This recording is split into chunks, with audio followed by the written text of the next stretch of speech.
So, good morning, everyone, and welcome to today's class. Today is lecture number 27 on work, power, and energy. Actually, I think uh, we are almost done with work, power, energy, and in today's class, we would be concentrating on circular motion, circular motion, or circular dynamics is what I call it. Now, before going into this circular motion, I think I had given you a task. Good morning, Satvika.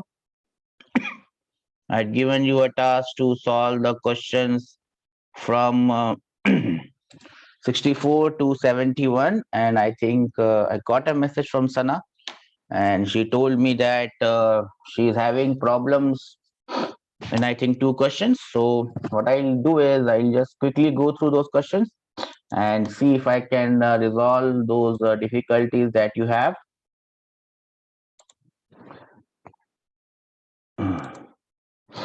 So let me just go through those two questions. Once again, I think she was talking about question number 65. And question number 65, as you can see, this question came in one of the JEEs. A wind power generator converts wind energy into electrical energy. So this is just like a, what should I say, a windmill. It rotates and it converts wind energy into electrical energy, assuming that the generator converts a fixed fraction of the wind energy intercepted by its blade into electrical energy. For wind speed v, what is the electrical power would be proportional to?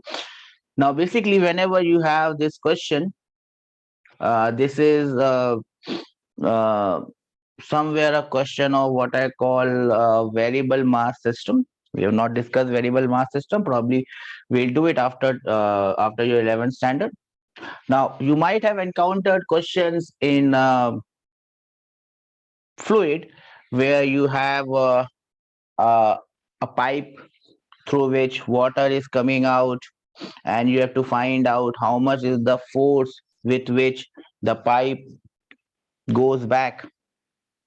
You might have seen this question where you have a tank filled with water and there is a small hole in the bottom, and this water will come out from that hole. But when water comes out of the hole, this entire cylinder is going to go back. This was a question that came in JEE of 1997, which incidentally I gave, and I solved that question in the examination hall. So basically, this is a question of wherever you have mass, constant flow of mass hitting a body and applying force on that body, or a constant mass or mass coming out of a body at a constant rate and it is pushing the body in the opposite direction, we call it the thrust force. The thrust force applied by this mass of water or any fluid which is coming out. Now, we'll not go much into the derivation part of this, but whatever force this, for example, you might have seen all these firefighters. Some days back, I was in Indore and there was a big fire just behind my house, just adjacent to my house there. And we call this fire brigade. Now, this fire brigade people, they have this big tank, which obviously contains water, and they have this fire hose. And you might have seen two or three firemen holding that hose when water gushes out. Why this happens? Because when water is gushing out at a very large rate, the hose will be thrown backwards. Action reaction force. Water is coming out, that is action. So it will push the hose back. This is same as when you are having a gun in your hand and you shoot it, the bullet goes forward, but the gun will push you backward. Action reaction. Gun is a single body. A bullet is a single body, so that's the single mass. But when instead of a single body like a bullet, you have mass coming out at some rate, just like water, that is known as a thrust force. Thrust force. Simply force, yeah, nothing else. Now to find out this force, recoil force, yes, Yashwant, good. Recoil force is when you have this gun and you shoot it, and this gun comes back. We'll be doing a lot of question on this in the chapter of center of mass, which will be coming after this. The recoil force, or this thrust force by this water which is coming out, don't have to go much into the detail of this. This force is given by this formula. Just remember this formula: rho a v square. Rho standing for the density of the fluid which is coming out. So if it is water, density of water is 1000 kg per meter cube. So this rho stands for the density of water or whatever fluid is coming out. This A stands for the area of cross section of the pipe.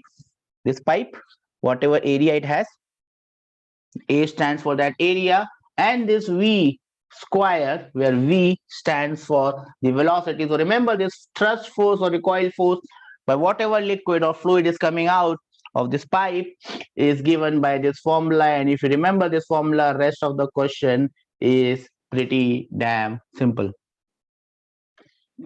Force is rho a v square. This is one formula that you must never forget, and that is the reason I asked you to do this question starting from 64 to 71.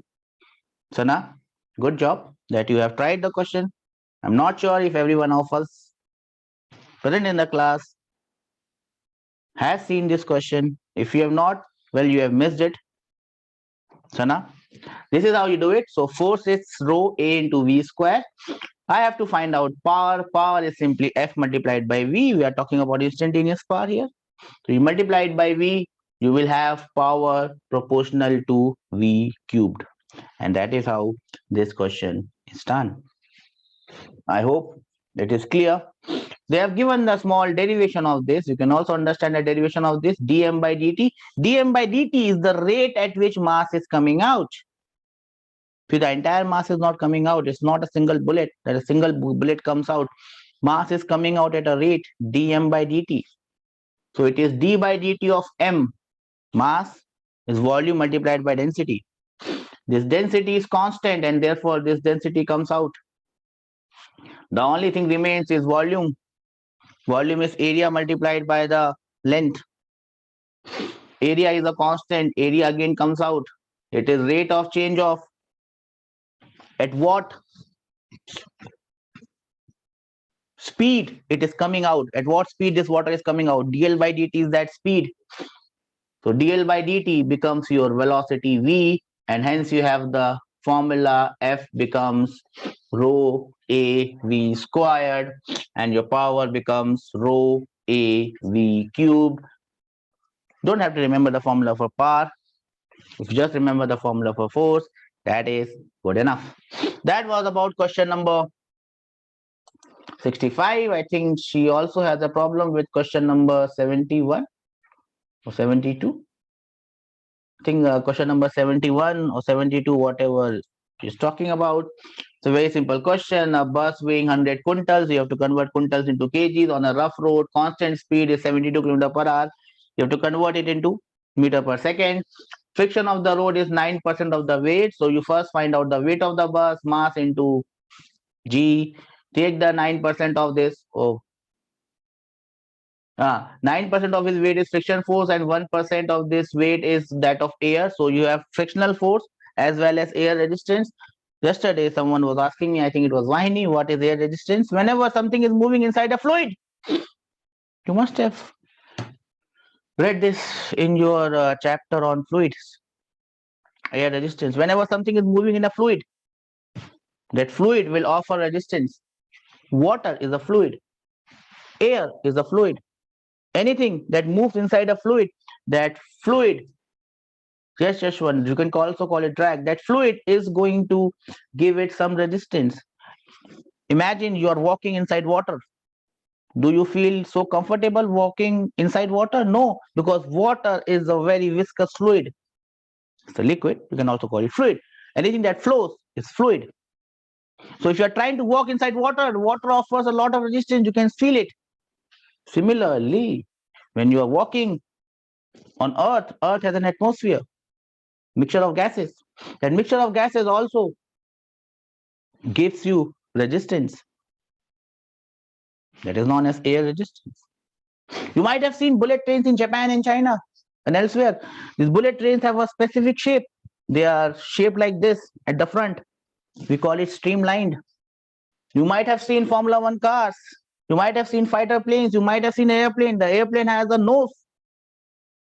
We call it streamlining. Why this nose is created? Because it cuts this air so that this air resistance is reduced. Air resistance. You might have heard about terminal velocity in your chapter on fluids. When you throw something from a great height, firstly its speed increases, but then when the speed increases, the resistance given by air, you might have seen Stokes law, 6 pi eta RV, resistance offered by this air is directly proportional to the velocity. As soon as velocity increases, the resistance becomes more and more. Imagine you are just walking at your normal pace, you don't feel resistance, but now you start running, you feel, oh, so much air, you are feeling resistance. Imagine now you are in a car at 50 kilometers per hour, then your car is moving at 100 kilometers per hour, then 120 kilometers per hour. Don't go so fast, you might encounter an accident. But then as your speed increases, your resistance, the resistance offered by air is a fluid, the resistance offered by air increases. Air resistance, 6 pi eta RV, Stokes law. Air is a fluid. So total frictional force, they've done total frictional force, it is frictional force plus air resistance, 9% plus 1%, 10% of the weight. To find that 10% of that weight, then you just find out, you have to overcome this frictional force. So the power applied by the engine must be same as the force applied by the engine must be same as this frictional force, because you are moving at a constant speed. Just multiply force with power, multiply force with velocity, and you end up with this answer. I hope we are okay with this, Anna? And everyone else. So this is how this question was supposed to be done.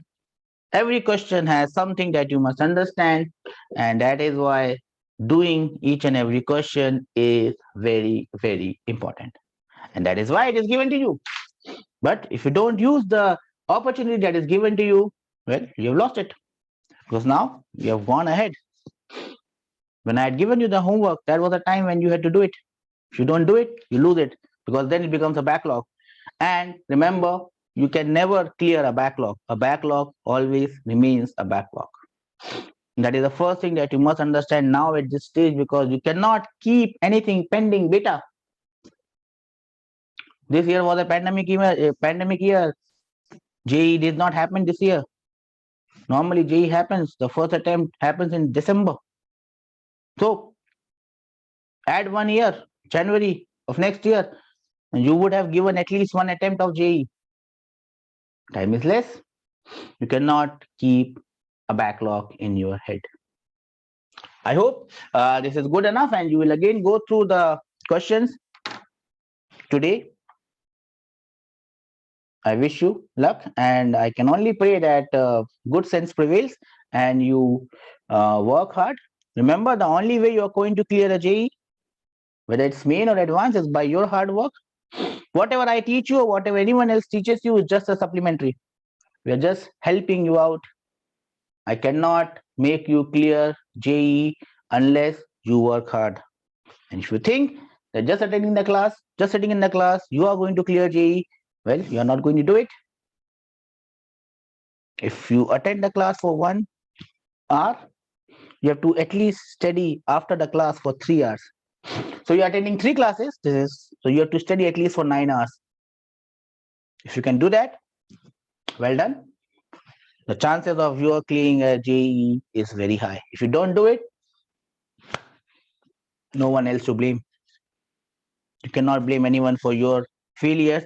Similarly, you should not give the credit for your achievements to anyone. I normally don't take it. When students get selected, I always give them the credit. When they don't, probably I take the blame. But I only take the blame when you do what I say. If you don't do what I say, and when your parents ask me, sir, what happened? I'll say, I don't know. I don't know why your son did not get selected. I have no idea about it. But if you listen to me, I will not have to say the same thing to your parents. because then you would be clearing JEE. Anyways, on that note, let us begin today's class. This was also today's class, obviously. We are discussing a question on work, power, and energy.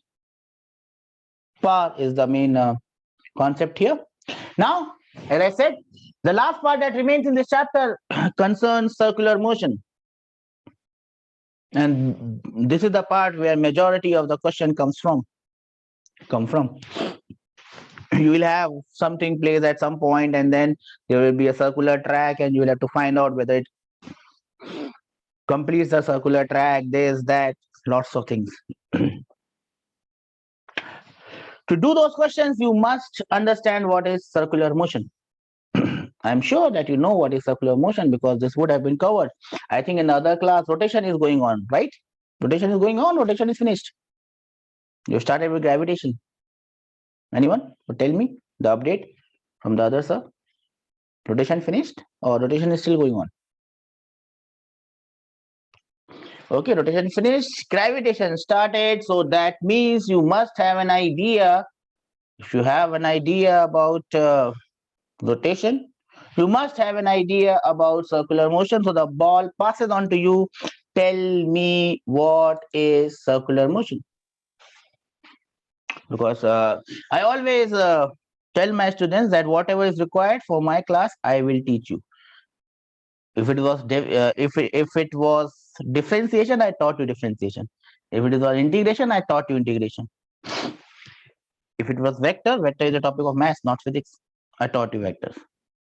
Now, since I need circular motion, so I will have to go through circular motion again. But if you know it, that will help. Question passes on to you. What is circular motion? A body which moves in a circular path. Yes, a body which moves in a circular path. But what do you mean by a circular path? What is a circle? That is the basic question. What is a circle? A body which moves in a circular path, you can obviously call it circular motion. Circular motion is motion in a circular path. What is a circular path? Circular path is the path of a circle. Then what is a circle? That is the basic question. What is a circle? Anyone? You are maths guys. You must know what is circle. Is velocity at every point is same? Why? That is not correct. I'm sorry. That is not correct. You are confusing things. You confuse things. That's not good. This velocity at any point is not same. I don't know how did you get this notion? That is wrong. Absolutely wrong. I did not talk about its velocity any ways, Vaini. I was asking what is circular motion? Moves with fixed length from a fixed point. Okay. Okay, so that seems okay. Moves with fixed length from fixed point, but what again? Still, you're not using the correct terms. You're not using correct terms. Your terms are missing. When terms are missing, that means having same radius. Having same radius. Tarun says having same radius. Okay. Still, everything is not clear in my head. See, I am. Imagine me as a 7-year-old kid. My son is 7 years old. Karthik is saying something. Karthik is saying what? Collection of points. It's not a collection of points from a fixed point called center. No, it's not a collection of points. You're still missing the basic essence of this. Okay. Terms are important whether you are paying for any exam and especially for your board exam. Terms are important. If you say collection of point, I will cut mark on that. It's locus, not collection. Locus. Locus is the word. I hope you know that word, locus. So a circle is nothing but it is a locus of all points. Circle is a locus of all points whose distance from a fixed point is same. Circle is not a symmetrical closed body. Hanek, you are creating definitions of your own. You cannot create a definition of something which is already defined. Moving in a curved path. No, Jagdish, that is not a circle. I'm asking what is a circle? Velocity acts tangentially. That is now how we'll define a circle, beta. I just wanted you to know the definition of circle. You are not able to tell me the definition of a circle. Maybe you don't know it. Anyways, movement of an object along the circumference. I'm asking what is circle? And you are telling me everything about a circle without telling me what is a circle. That is not good. If I ask you what is Earth and you tell me Earth rotates on its axis, Earth spins around its axis and Earth moves around the sun, I will say, "Arey, don't tell me what Earth is doing, tell me what is Earth." What is circle? Circle is a locus of all points. Locus is the word. Circle is a locus of all points whose distance from a fixed point remains constant. That fixed point is known as the center of the circle, and that fixed distance is known as the radius of the circle. This is how you define a circle. Locus of all points whose distance from a fixed point remains fixed or constant. Fixed point is known as the center, and the fixed distance is known as the the radius of the circle.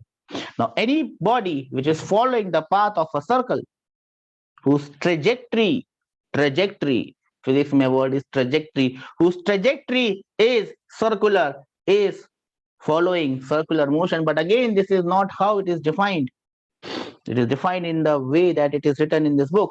When a particle moves in a plane such that its distance from a fixed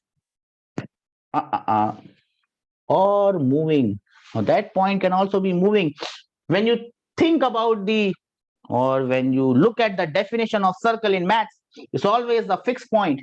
It is always given in terms of a fixed point, but physics is one step ahead. This point can be fixed or moving.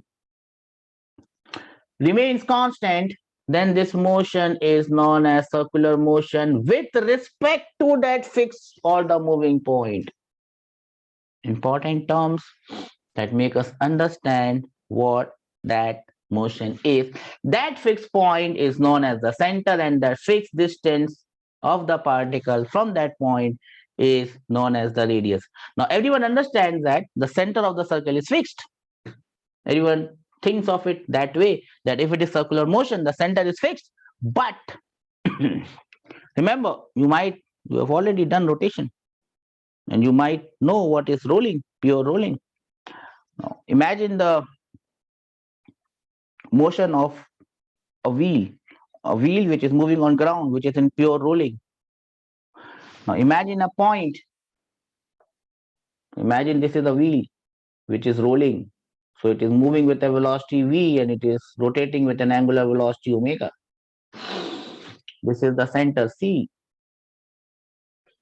Now if you look at the motion of this wheel and you imagine a point on the circumference of the wheel or the tire, point A.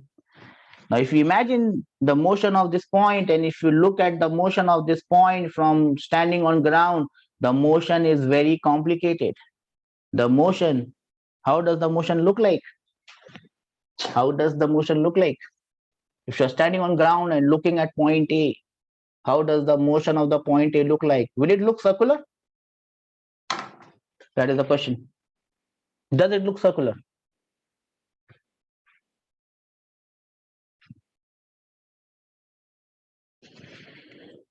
There is a wheel rolling on ground, wheel of a car, wheel of a cycle, truck, train, whatever.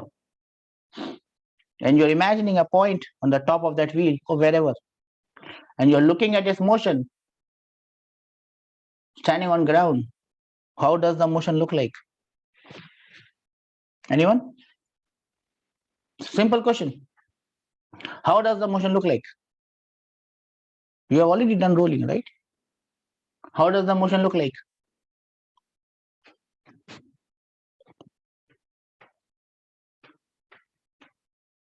No answers? Okay, I'll make the question simpler. Does the motion look like circular motion? Is it a circular motion?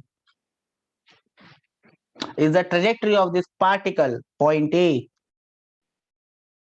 circular? Teja says yes, the motion is circular. Anyone else would like to say anything about the motion of this point A on the wheel, on the rim of the wheel? How does the motion look like? point A is going to move. How does the motion look like? I am standing on ground. No one has any idea. Time to wake everyone up. I think everyone is still sleeping. Parallel to V, circular and translation. Circular and translation. Looks confusing to me. Maybe correct, but still looks confusing to me. It is definitely not circular. It is definitely not circular. In fact, the trajectory of this particle is known as cycloidal or cycloidal path. The motion is known as cycloidal. This word comes from cycle, cycle ka wheel. The motion is cycloidal. It is a very complicated motion. We'll study this motion in different ways, but this is not the time to do it. So I leave it at this point in time. As I tell you, I always tell you things on a need to know basis. You don't need to know it right now. Whenever you need to know it, I will tell you about this. This motion is definitely not circular when I'm looking it from ground. But now I change my reference frame. Now I change my reference frame and now I sit. Now I sit the red one, the red Hulk. This red Hulk now sits at the center of the circle and he moves with the center of the circle. The blue Hulk was on ground. He was watching everything from ground. And it's a complicated motion. It's a cycloidal motion. To get the equation of this motion is tough. I'll tell you an easier way to do it. But it's tough. But now this red Hulk, the twin brother of this blue Hulk, sits. My son says that Hulk are of different colors. I only know one color. Hulk is always green. And he's seen blue Hulk, red Hulk. I don't know where. Okay, this red Hulk now is at the center of the wheel. Now I ask the same question. He's moving with the wheel. He's moving with the center of the wheel. Wherever the center of the wheel goes, he also goes. Red Hulk. Now you become the red Hulk. Now how does the motion look like? Of this point A, how does red Hulk see now? What does red Hulk see?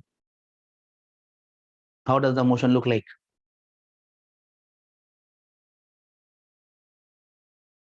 How does the motion look like? Anyone?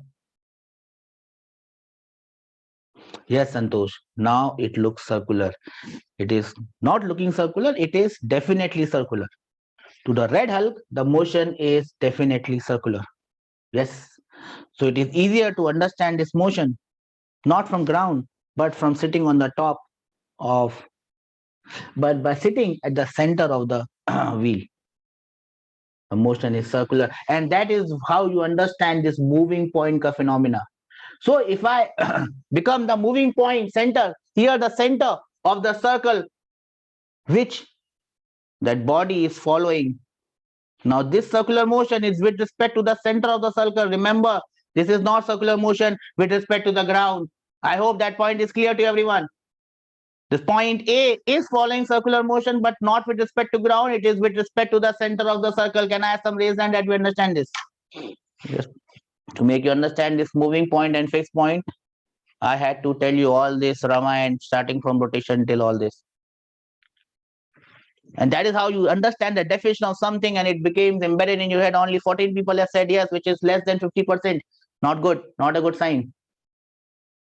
It's going up, but still less. What about the others? Let me wake everyone up. It's time to wake up. If you don't wake up now, it would be too late to wake up. Then you probably keep sleeping. Yashwant, Harshita, Satya, Satvika, Sai, Reddy, Yashwant, Padmakan, Sachang, Kevin, Josna, where are you guys? Still there? Same universe? Are we in the same universe? Yes, this is a good universe to live in, where physics is simple. V is equal to u plus 80 for constant acceleration. This is a good universe. Let us not get into a multiverse. Meta. Facebook has become meta. Let us not get into metas. Let us remain in this universe. This is a good universe to live in. So, this is how you define circular motion. Circular motion, if a particle is following a path in such a way that is distance from a fixed or a moving point in some cases. Now, whatever questions we are going to do, the point will not be moving because the moving point comes in rotation. So I don't have to worry about the moving point, but you have to understand that a point can be moving. That is why I told you all this. So is distance from a fixed point or a moving point is remain fixed, then that motion becomes circular motion with respect to that given point. This given point can be fixed, this given point can be moving, this given point can be accelerating, doesn't matter. This motion is known as circular motion. The fixed point or the moving point or the accelerating point is known as the center of the circle, and the distance of the particle from that fixed point, moving point or accelerating point is known as the radius of the circle. I'll give you a minute to note this down. If you have any problems, anything that is troubling you, please ask. 1 minute to note it down.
I hope you have noted down.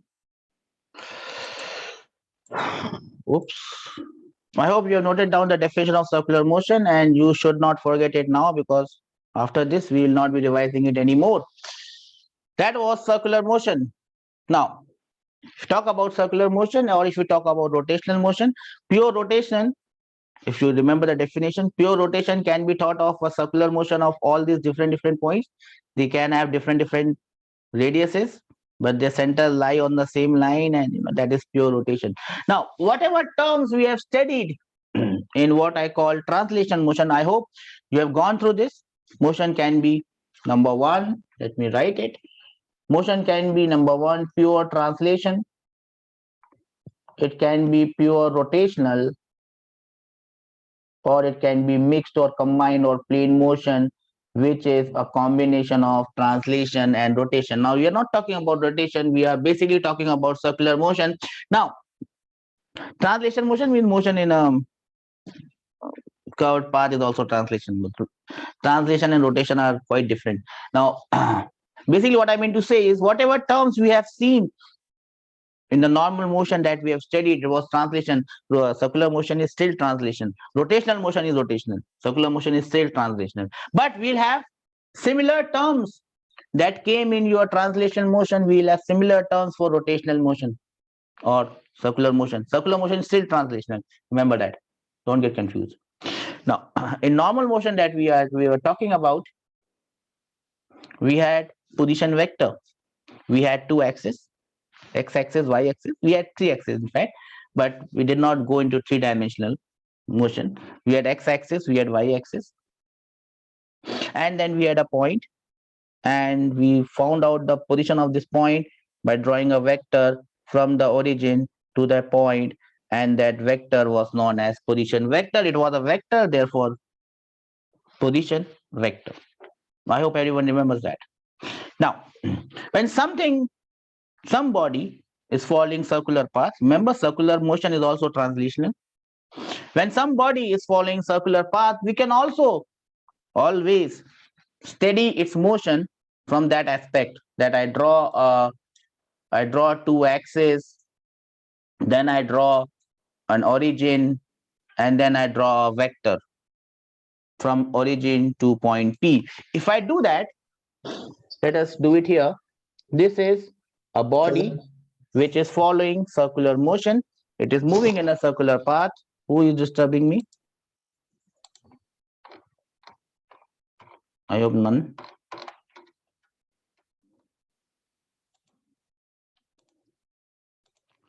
Okay, done. So this particle is following a circular path. To understand its motion, I need two axes, x-axis, y-axis, already there. I need an origin, already there. Now I can always draw a vector from origin to point P. That becomes my OP vector. That will give me the position of this particle P with respect to O. If it changes its position, I can draw a second vector from O to P dash, its new position, and that will give me the new position vector of this particle. If it goes somewhere else, if it goes here, let us say P double dash, I can again draw a vector from O to P double dash, and I can repeat the same process for all these points, on the circle. But again, you can understand that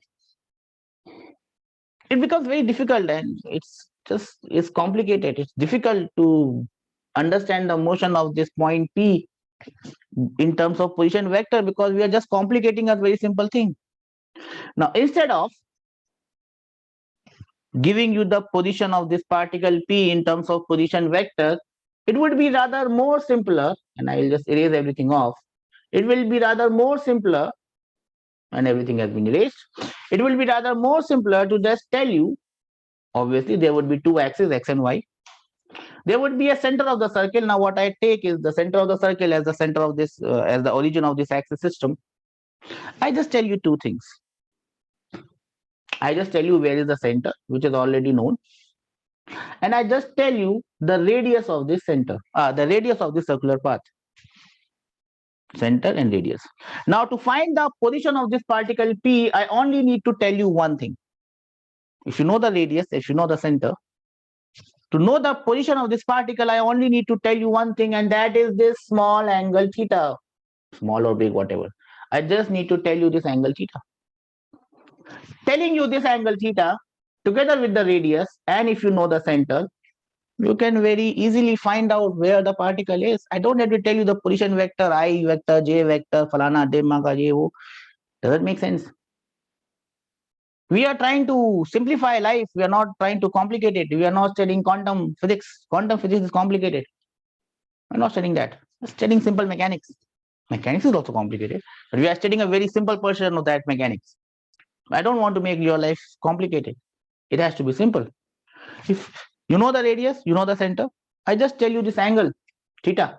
This angle theta now will tell us the position of any particle wherever it is following a circular path. If this angle is 30 degrees, you just mark 30 degrees, the point is here. If this angle is 60 degrees, mark 60 degrees, the point is there.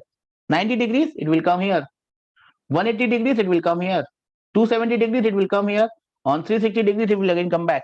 Now, we'll not say this angle in terms of degrees, because degree is not the SI unit. We'll always give you this angle in terms of radians. Am I clear with this?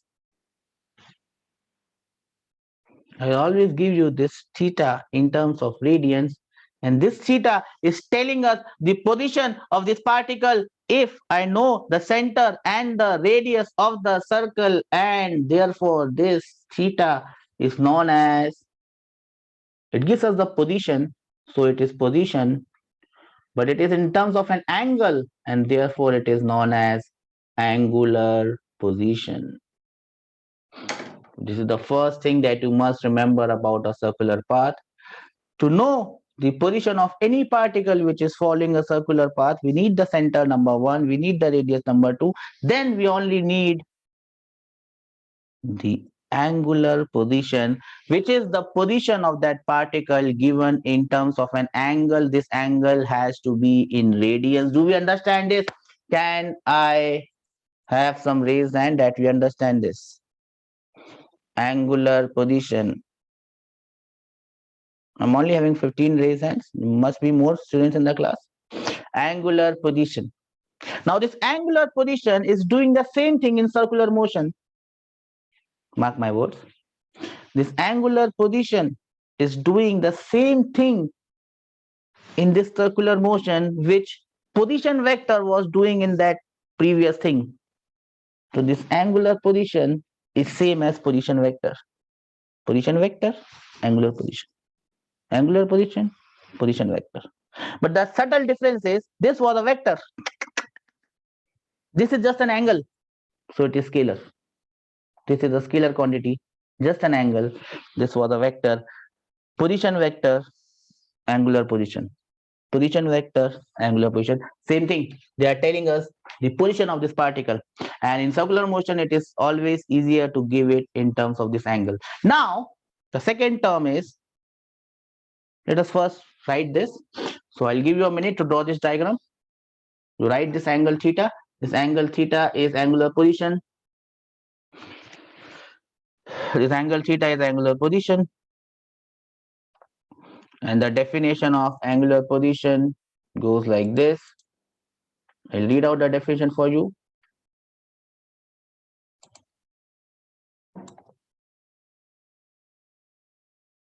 I hope you have drawn this diagram. It was very simple. And the definition simply goes like this. To decide the angular position of a point in space, we need to specify origin and reference line. The angle made by the position vector, again the position vector comes. The angle made by the position vector with respect to origin with the reference line is known as the angular position. You have to just write the underlined part. Then it's a description. Circular motion is a two-dimensional motion or motion in a plane. Suppose a particle P is moving in a circular radius of center O. The angular position of the particle P is at a given instant may be described by an angle between OP and OX. This angle is known as the angular position of the particle. Done and dusted. Everything that we have discussed.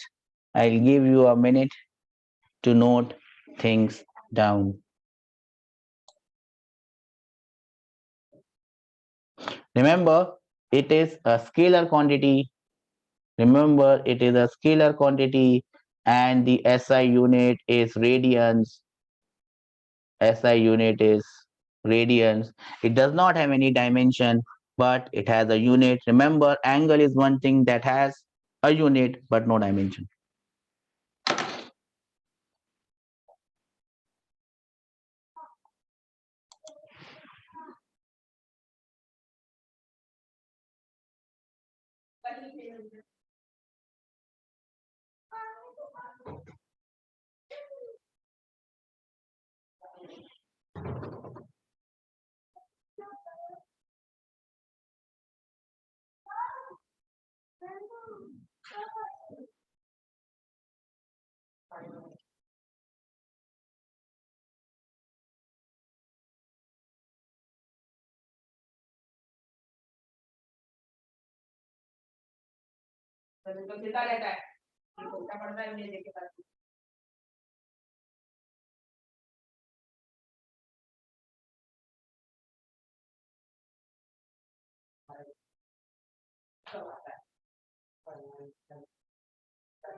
I hope everyone has noted this down. Okay, angular position, same as position vector. Now see, this particle is moving in a circular path, its position is going to change. At one point, the position was P. At some other point, the position would be P dash. The position has changed. Particle has moved.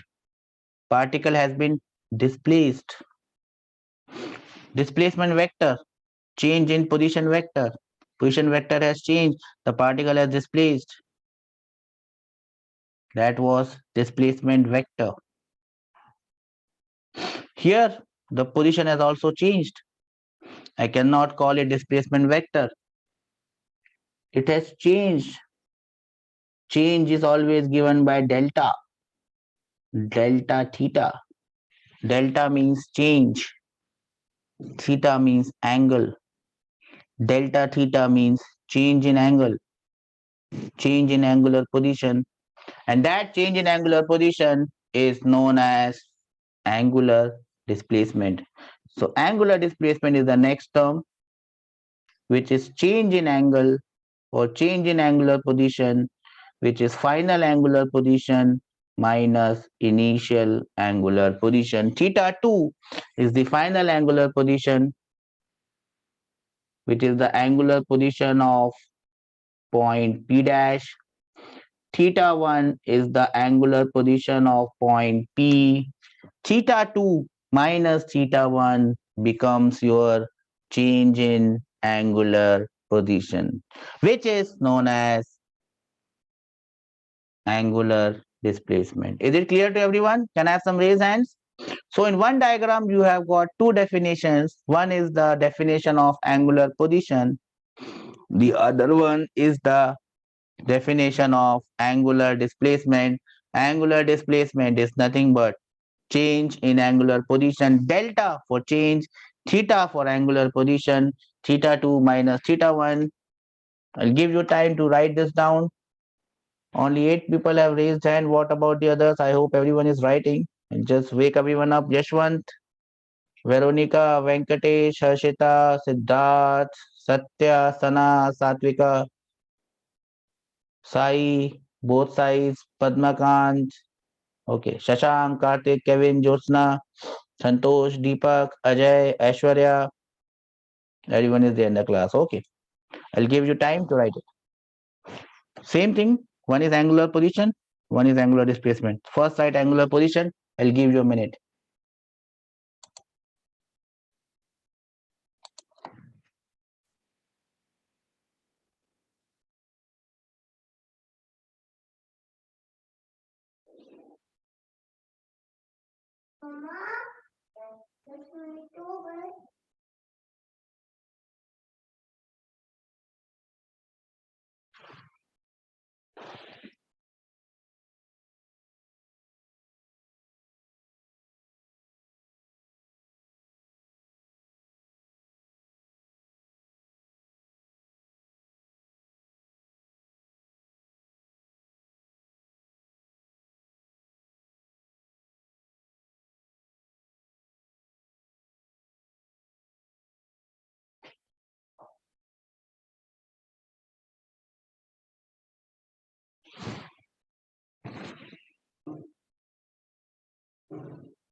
I hope you have written the definition of angular position. We will move on to angular displacement. What is angular displacement? I'll give you time to write this. Angle through which the position vector of the moving particle rotates in a given time interval is known as angular displacement. This much is enough. Denoted by letter delta theta. Delta standing for change, theta standing for angular position.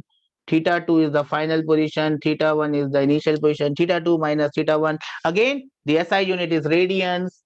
It does not have any dimension because angles are dimensionless.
I hope you have noted this down.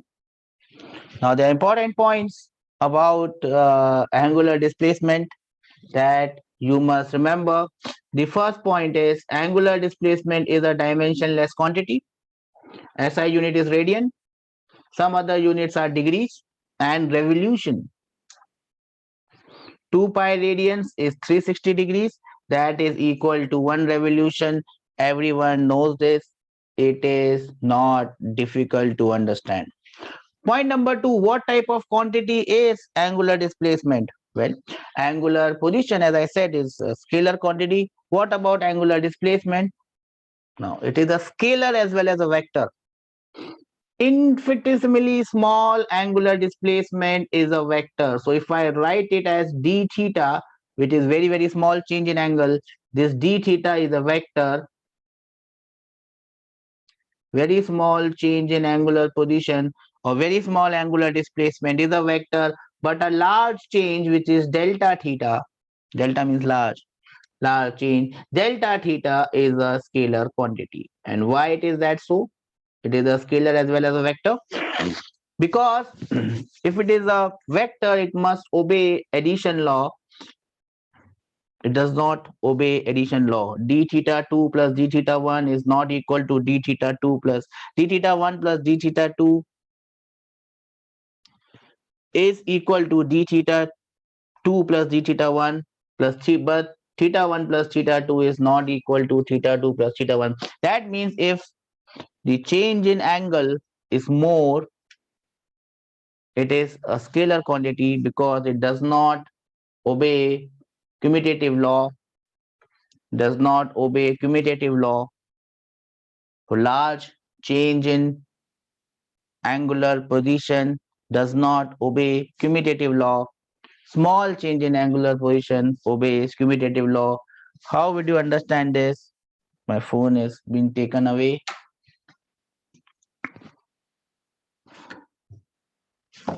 Bottle. Now remember, it is a vector, and which type of vector it is? It is known as an axial vector. Whenever we talk about angular things, whether it is angular velocity, whether it is angular position, angular displacement, small angular displacement, angular acceleration, torque,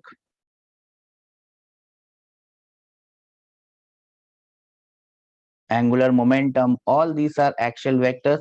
Their direction is given in terms of axis. How it is in terms of axis? This is positive direction of x-axis. This is positive x-axis. Positive x. If something is rotating on positive x, how do I find its rotation?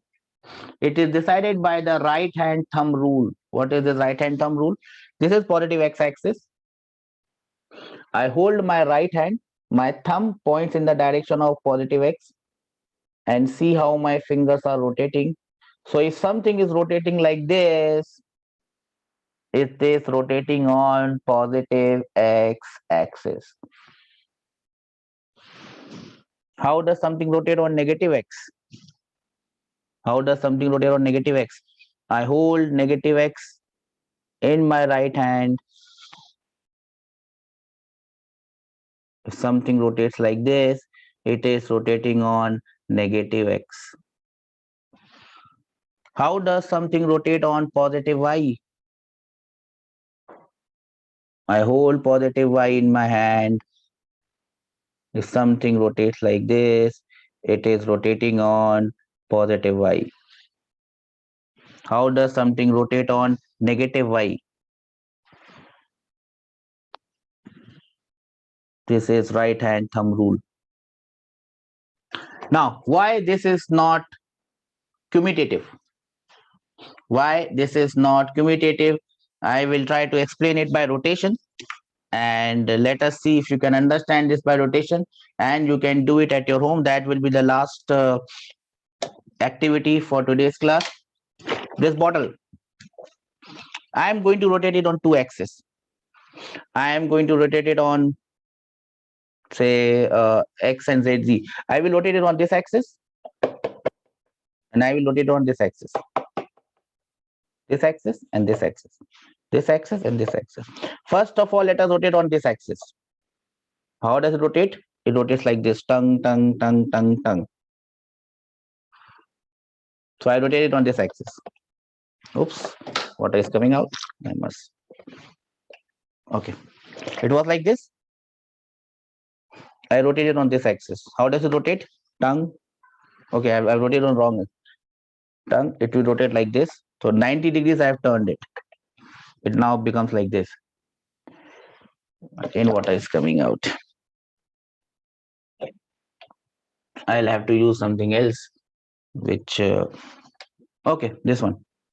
There is no water here. Okay. So I rotate it on positive. I rotate it on this axis. It goes like this. Now I rotate it, let us say, on the y-axis, like this. Okay. First I rotate it on this axis. If I rotate on this axis, it becomes like this. Now I rotate it on positive y-axis. So it rotates like this, 90 degrees. So now it becomes this. It was like this. First I rotate it like this. Then I rotate it on the y-axis. It is like this. You see this? You understand this? It has now become like this. Now I'll do the ulta thing. First, I will rotate it on y-axis by 90 degrees. So it goes like this. Then I rotate it on this axis by 90 degrees. Now it is like this. See? It is not commutative. Once I rotate it like this and this and this, it was like this. If I did the ulta, first I rotate it like this, then I rotate this, it is like this. In first case, it was like this. In second case, it was like this. Do we understand this? Why it is not commutative? Can I have some raised hand that you understand this? You can do this at home. Take anything and rotate it on two axes and see, is the orientation same in both the cases? It will never come same in the both the cases. But if you do it for very small angles, it will come same, almost same. But for large angles, it will never come same. And that is why delta theta is a scalar quantity and d theta is a vector quantity. The direction is given by right hand thumb rule for all these vectors, which are actual vectors: angular displacement, angular velocity, angular acceleration, torque, angular momentum. All these are actual vectors. I'll end this today's class here. I hope you enjoyed it. We'll meet in the next one. I hope, Tarun, the point is clear to you. Why it is not a vector, it's a scalar, does not obey commutative law. We'll meet in the next class. I hope you enjoyed it. See you. For the next one, if there's any doubt, please come up to me. The class from my end is dismissed. Over. Take care. Have a nice day. Stay home. Stay safe. Get vaccinated. If you are eligible, get vaccinated. That is the only protection that you have against this virus. Trust me. I have taken my 3 doses. You should also take it. Take care. Bye bye.